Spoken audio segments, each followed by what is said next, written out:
श्रावण मास, और उसमें आने वाली है एक अद्भुत तिथि श्रावण शुक्ल एकादशी, जिसे पुत्रदा एकादशी भी कहते हैं। यह केवल एक व्रत नहीं, यह है श्रद्धा का दीप, आस्था की ज्योति और उन माता पिता के लिए आशा की एक रेखा जो संतान सुख की अभिलाषा रखते हैं। धर्मशास्त्र कहता है कि जो इस दिन व्रत करता है वह न केवल पापों से मुक्त होता है बल्कि उसे संतान, सुख और समृद्धि तीनों की प्राप्ति होती है।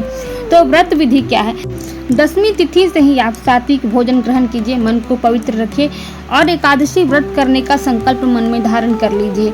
और एकादशी के दिन आप प्रातः काल स्नान कर लीजिए, जल में गंगा जल मिला लीजिए, अगर उपलब्ध हो तो पीला वस्त्र धारण कर लीजिए और श्री हरि विष्णु की पूजा का संकल्प लीजिए और उनसे प्रार्थना कीजिए कि हे नारायण, मुझे संतान सुख की प्राप्ति हो आपकी कृपा से।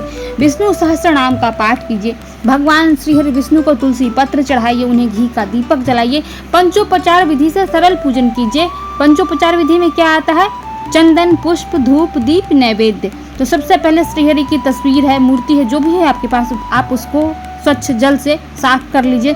उसके बाद चंदन, पुष्प, धूप, दीप, नैवेद्य अर्पित कीजिए उन्हें। तत्पश्चात आप तुलसी दल अवश्य चढ़ाइएगा। इसके बाद आप विष्णु सहस्त्र नाम का पाठ कर लीजिए, ओम नमो नारायणाय मंत्र का जाप कर लीजिए, ओम नमो भगवते वासुदेवाय मंत्र का जाप कर लीजिए, विष्णु चालीसा का पाठ कर लीजिए, गोपाल सहस्त्र नाम का पाठ कर लीजिए। ये सब करने के बाद आप श्री हरि का भजन कीर्तन करते रहिए, उस दिन आरती कर लीजिए और तत्पश्चात आप द्वादशी के दिन ब्राह्मणों को भोजन कराइए, दान कीजिए और उसके बाद आप व्रत का पारण कर लीजिए। ऐसा करने से आपको वाजपेयी यज्ञ के जितना पुण्य फल प्राप्त होता है।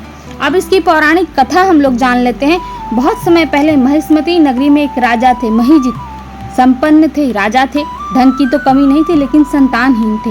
रानी की गोद सुनी थी, राजमहल भी सुना था, राजगद्दी भी सुनी थी। राजा ऋषि लोमस के पास पहुंचे। ऋषि ने बताया कि पूर्व जन्म में एक प्यासे ब्राह्मण को पानी न देने का पाप है आपके ऊपर, इसलिए इस जन्म में आप संतानहीन हैं। ऋषि ने फिर उपाय भी बताया कि श्रावण शुक्ल एकादशी का व्रत कीजिए, पुत्रदा एकादशी। श्रद्धा से व्रत कीजिए, भगवान विष्णु की विधिवत पूजा कीजिए, उनकी कृपा से आपको संतान की अवश्य ही प्राप्ति होगी। राजा रानी ने व्रत किया, पूजन, उपवास, कीर्तन सब नियम पूर्वक पालन किया और कुछ ही समय में रानी ने एक तेजस्वी पुत्र को जन्म दिया। राजमहल में किलकारी गूंज उठी, वंश परिपूर्ण हो गया। श्रावण शुक्ल एकादशी वो दिन जब प्रभु श्रीहरि स्वयं कृपा करते हैं, वो तिथि जो हर अभिलाषा को वरदान में बदल देती है। श्रद्धा हो, नियम हो और मन में हो विश्वास, तो पुत्रदा एकादशी बनती है संतान, सुख और समृद्धि का वरदान। तो आप सभी विधिवत इस बार व्रत कीजिए और लाभ उठाइए। जय श्री हरि विष्णु।